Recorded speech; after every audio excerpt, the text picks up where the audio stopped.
This is My Last Duchess by Robert Browning.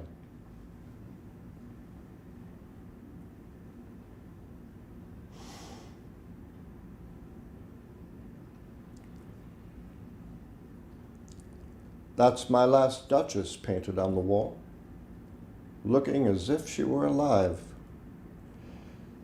I call that piece a wonder now. Frau Pandolf's hands worked busily a day, and there she stands. Well, please you sit and look at her.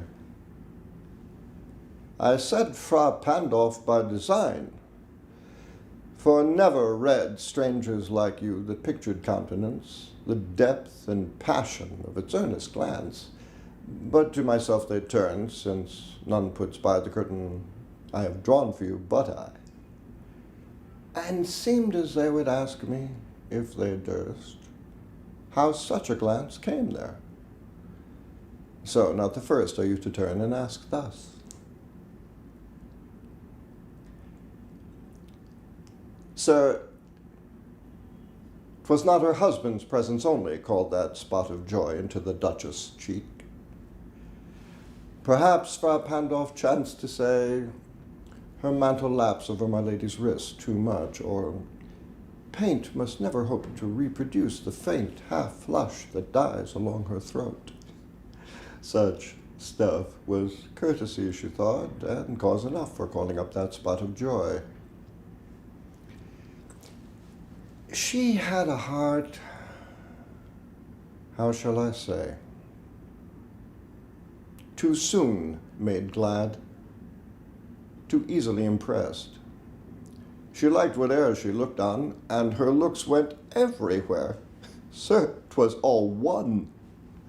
My favor at her breast, the dropping of the daylight in the west, the bough of cherry some officious fool broke in the orchard for her, the white mule she rode with round the terrace, all and each would draw from her alike the approving speech, or blush at least.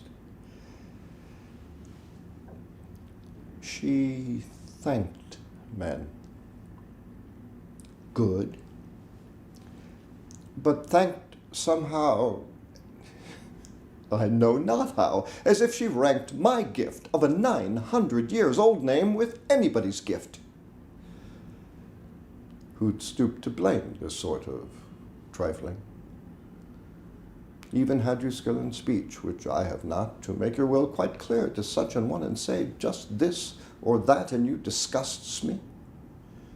Here you miss or there exceed in the mark, and if she let herself be lessoned so, nor plainly set her wits to yours, forsooth, and made excuse, e'en then would be some stooping,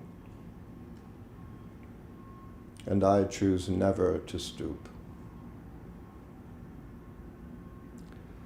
Oh, sir, she smiled no doubt whene'er I passed her, but who passed without much the same smile? This grew.